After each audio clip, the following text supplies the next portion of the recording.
Hey guys, today I'm going to be showing you how to make this pistol crossbow. This pistol crossbow's got around a 40-pound draw weight, I think, but it's quite hard to tell, so it could be anywhere between 40 and 50 pounds. The crossbow's really powerful, as you can see.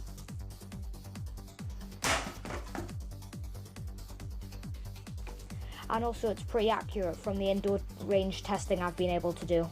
This crossbow's got a metal clasp in the back here, which you can slide the bolt under, and then the metal clasp holds it in place like that. It's also got skateboard bearings as the rollers, so that there's completely almost no friction when you're firing the weapon between the rollers. So let's see how you make it. So first trace on and then cut out the design from the link in the description of this video, and then you need to trace it onto some 9mm thick plywood, and the plywood's got to be really strong, especially for the trigger mechanism part, and I'm just going to cut it all out with a jigsaw. So this is what all of the pieces look like once I've cut them out. Now I'm going to glue the middle layer onto the bottom layer. So I've just put some wood glue in here, and now I'm going to clamp this together, and as you can see I've made sure that I've got this groove that I cut here with the jigsaw lined up with the other piece. So once you've glued these two pieces together, they should look something like this. Now you need to take your trigger mechanism part like this and then drill a hole straight through the center of the back piece so that it's in line with this piece, and then this hole is the exact same diameter as the pin which I'm using to hold the trigger mechanism in place, and this is just a nail. And also, as you can see, what I've gone and done is I've rounded all of this top piece here with files so that it's smooth and it'll have no abrasion on the string, and I've also rounded the actual bit which your finger will pull on the trigger, and then this piece is just going to be put over here, and now you want to stick the nail through and onto here and check that the trigger mechanism can pivot properly. So once you're sure that the trigger mechanism can pivot properly like this, then you want to take the nail or whatever you're using as the pin and then just hammer it through so that it leaves a little hole on the back. Then you want to drill another hole through this bottom layer. So now I've drilled that hole all the way through, the pin can go through, and as you can see the trigger can pivot freely just like this.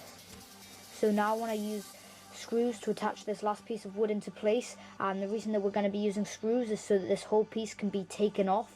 if it needs to be, so that I can access the trigger mechanism inside. For drilling the holes for the screws, you don't need to use a drill press, but I'm just using one because it's easier, and then you could just use a normal hand drill. I'm also countersinking the screws in really deep so that the screw heads don't poke out and make the design look ugly. So now that this part's screwed on, I need to use the drill press to just drill a hole all the way through here, and then I'm just going to carry on and it'll go all the way out this side. Again, for this part you don't need to use a drill press, you could just use a normal hand drill. So once you've drilled that hole, you can put the pin all the way through and put the trigger mechanism inside, and you can just pull the trigger like this, and as you can see it's working just fine and it's really smooth. Now to make the handle really nice and ergonomic, and also so that it looks really nice, I'm going to take 2 wooden scales of acacia wood and glue them on either side. Right, okay, so I've glued on the acacia wood scales, and as you can see I've also shaped them down to the basic shape of the handle, just using some new rasps which I've got, so they're very sharp and they remove the wood very quickly. You could also use a sander, but I find that rasps are much easier because you don't have to replace the belts on them. And also, as you can see, I've got this line running down here because this used to be a floorboard, and hopefully this line will look quite cool once I've shaped the wood. So I'm shaping the wood with a new rasp which I've got, and it's really sharp, and it's a half round rasp, and basically I just hold the handle of the slingshot pistol, and then wherever it feels sharp and it's sticking into my hand, I just use the rasp to curve it until it's all curved and it feels really nice to hold.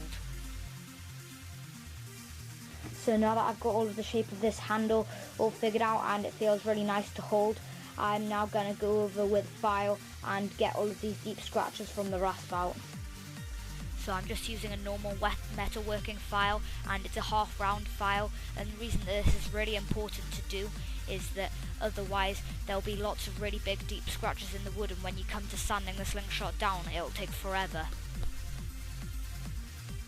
So once I've got most of the deep scratches out of the wood, I then move on to some 120 grit sandpaper, and this is only slightly less abrasive than the file, but it also helps just to sand the slingshot down a bit more. And it's really important that you get any of the scratches out now, because otherwise it'll take forever when you're sanding later.